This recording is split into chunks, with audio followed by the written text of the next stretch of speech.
Ladies and gentlemen, welcome on back. In this one today, we're going to be discussing my least favorite thing about every single COD Zombies game. We will be including the non-Treyarch games in this one, and I won't be calling out individual maps or features. Like, for example, I won't be saying that my least favorite thing about Black Ops 2 is Transit. Just because Transit is a bad map doesn't mean that Black Ops 2 as a whole is bad. I'm going to be calling out aspects that revolve around the whole game and that affect every single map. So, without further ado, let's jump right into it.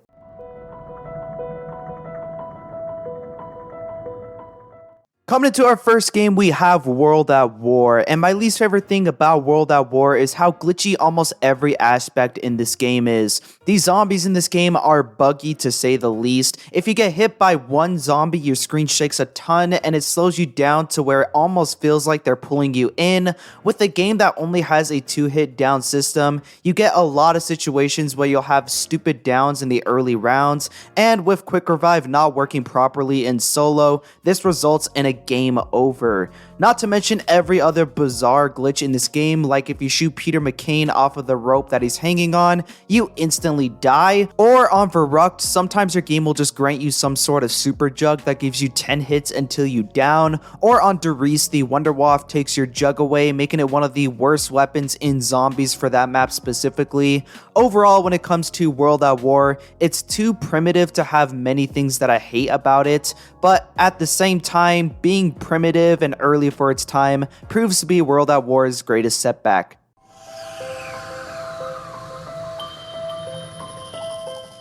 Moving into our next game, we have Black Ops 1. My least favorite thing about Black Ops 1 is the fact that the love for this game is carried by nostalgia. By no means am I saying that Black Ops 1 is a bad game. There are some redeeming maps in my opinion, like Call of the Dead and even Shangri-La, but then there's so many other maps that get put into the top 10 and top 5 solely because of nostalgia. The fact that to this day there are still people out there putting Keener der Toten as their favorite map of all time is genuinely concerning. And although people do have the right to their own opinion, it still doesn't serve right to other maps that are miles better than Kino. Heck, I'd even say that some of the maps on World at War were better, like Derice. The only reason as to why people like Black Ops 1 as a game is the fact that the first map most of them ever played was Kino. However, that doesn't justify it being a good game, because my first map that I ever played was Transit, but you don't see me over here saying that Transit is an incredible map because it was the first that I ever played.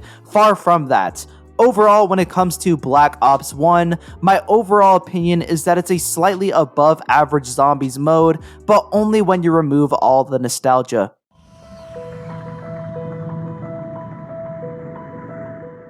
With our next game, we have Black Ops 2. My least favorite thing about this game is that it's way too chaotic. And what I mean by that is that the game is all over the place when it comes to content and the story. Black Ops 2 simultaneously has some of the worst maps of all time and some of the greatest. This can be confusing to outside audiences because the people who love the great maps say that Black Ops 2 is one of, if not the best game when it comes to zombies, while the other people who hate the bad maps say that Black Ops 2 is one of the worst when it comes to zombies. With the switch from Jimmy Zielinski to Jason Blundell, you can clearly see two completely different visions in the story, as well as a difference in gameplay mechanics. During the start of Black Ops 2, we had a continuation of the Black Ops 1 storyline at the end of Moon, which even though it wasn't that liked during the time, it made sense to some extent. But when Mob of the Dead and Origins released, this is where I started to get a little bit lost in the story, because Mob of the Dead and Origins are technically some of the first maps in the story, yet they're released in the middle of the COD Zombies games and are some of the last DLCs to be released in Black Ops 2. Overall, I like Black Ops 2, but there's a clear directional shift midway through the game that made the road a little bit bumpy for the rest of the DLC season.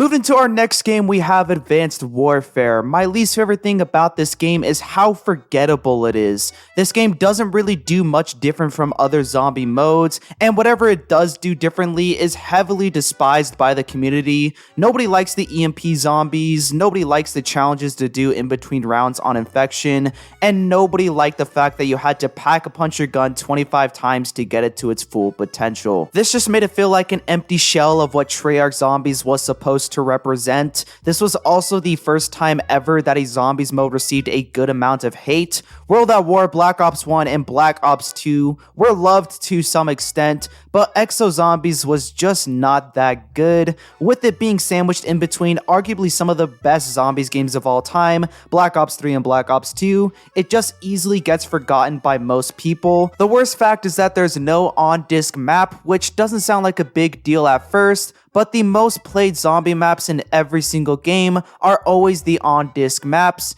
Noct, Kino, Transit, and Shadows of Evil are all the on-disc maps for their respective games, and regardless of how you feel about their quality, it is no doubt that they played a huge role in introducing those games. When you lock all the maps behind a paywall, it just becomes really hard for anyone to get invested into them, making this zombies game very forgettable.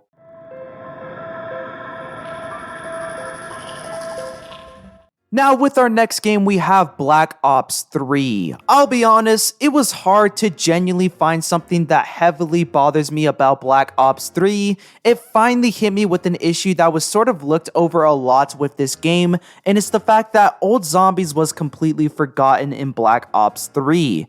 During the days of World at War, Black Ops 1, and even Black Ops 2 to some extent, the main premise of the game was to log on with your friends and to see if you can get to a high round. Usually round 30 to 50 was the goal during this time period. Back then, it was reachable but very difficult. But with Black Ops 3, it's no longer a situation of how skilled you are. It is now more based on willpower and endurance. This pulls away casual players for going into high rounds because no casual player wants to spend 5, 6, or 7 hours plus to turn the round counter into a triple digit number like round 100. This forced casuals to get into Easter eggs instead, which for this game was the new focal point. Not that there's anything wrong with the Easter eggs, but it's in the name. They are Easter eggs. They are designed to not follow the plot of the game that you're playing, and when you force players to shift their focus away from the main goal, that being going for high rounds, it completely changes the dynamic of what zombies is supposed to be.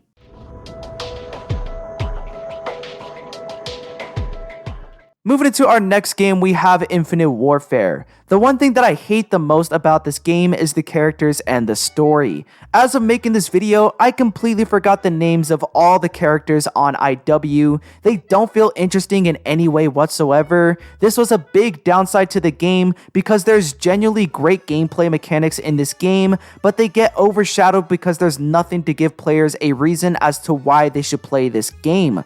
The story is also not that great. The whole premise is about time traveling to different movies throughout time to collect keys so that you can hopefully escape towards the end, which sounds cool, but the ending didn't really do service to the game, and throughout the whole time you play as the same characters, which, need I remind you, are not that great to listen to. I think if they had a different cast every other map or so, like what Treyarch usually does with maps like Call of the Dead and Mob of the Dead, I'd be more inclined to like this game, but as it stands, the characters and the story are my biggest complaints about IW.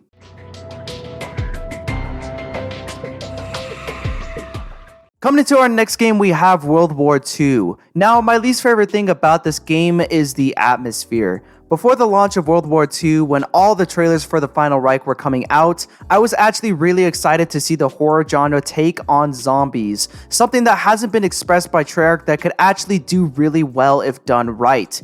Every Treyarch Zombies game in the past had a scary map. Verrückt from World at War, Moon from Black Ops 1, Mob of the Dead from Black Ops 2, and Zetsubo from Black Ops 3. I thought that most of these maps introduced in this style actually made for some pretty good maps atmospheric-wise. Slowly after the launch of World War II, however, I began to realize that the reason those maps did so well was because they were used sparingly. Having 1 or 2 scary maps in a COD Zombies game can take a great spin on the story and gameplay, but when you revolve an entire game around this horror aspect, it begins to feel less engaging and more dull. I mean, whoever thought that jump scares in zombies was a good idea needs to be fired, but even bigger things like the way that the maps and enemies looks is just bland and boring. The colors are all the different shades of brown and gray, which make those maps look horrible. There's so much fog on the darkest shore that just makes it look really bad as well. The zombies don't have many outstanding features about them in the game, like glowing eyes.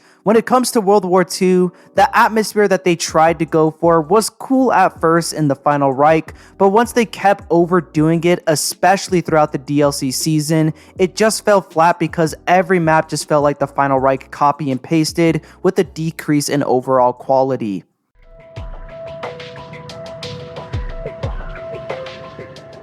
Moving into our next game, we have Black Ops 4. My least favorite thing about this game was the unnecessary amount of innovation. From the perks to the HUD to separate side game modes, Black Ops 4 failed on almost every level. The worst part is that it could have been completely avoided if they just carried over all of those assets from Black Ops 3. The perk system, for example, needed a change. There were too many overpowered perks that people would mindlessly pick up, like Jug, Quick Revive, and Speed Cola. The solution for this flawed system was to completely restart with an entirely new selection of perks in Black Ops 4.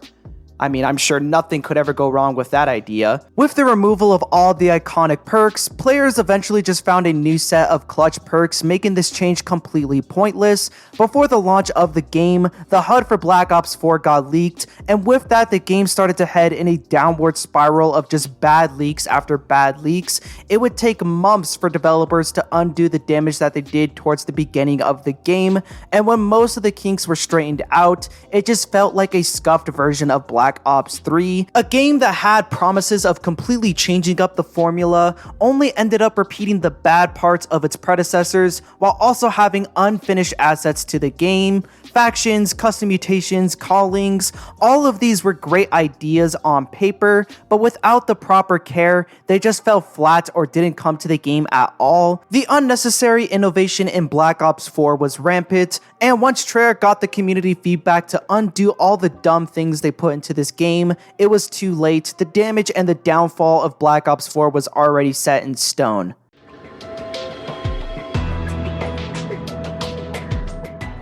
Moving into our next game, we have Black Ops Cold War. The worst thing about this game was that they played it too safe.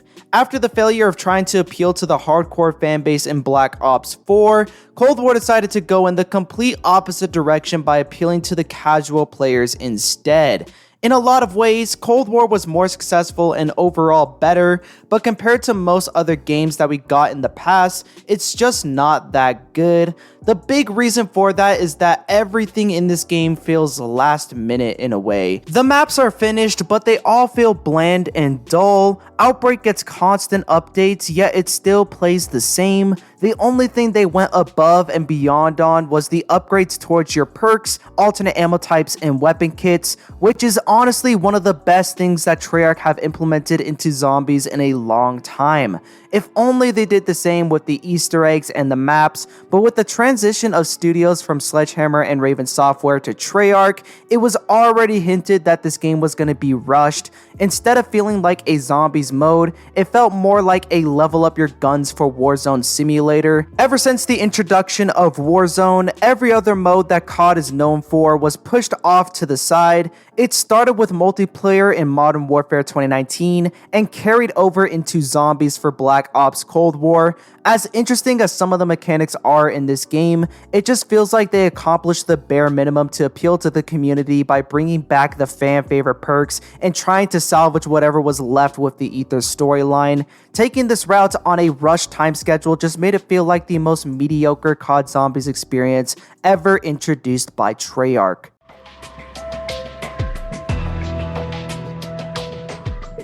And with our last game, we have Vanguard Zombies. This game has a lot of things that I don't like about it, especially when it comes to the zombies mode, but my least favorite thing is the lack of fun. Vanguard only has one audience, which is Outbreak players. This audience was very big during the time of Black Ops Cold War, but lacked the key components of longevity. The Outbreak mode had to undergo incredibly huge changes in order to be considered a viable switch up from round-based maps, and although it did change, most of the change was done for the worst.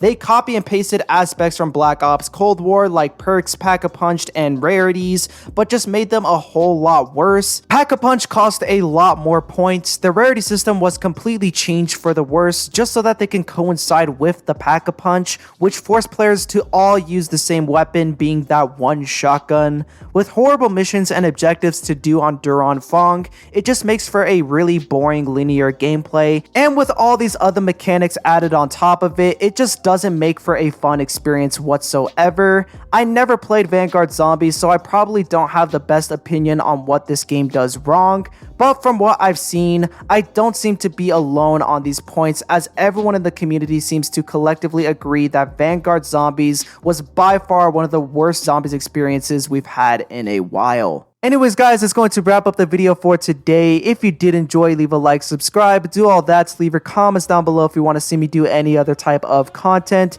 Check down the description as well for more zombie related videos. And yeah, I got nothing much else to say, so peace.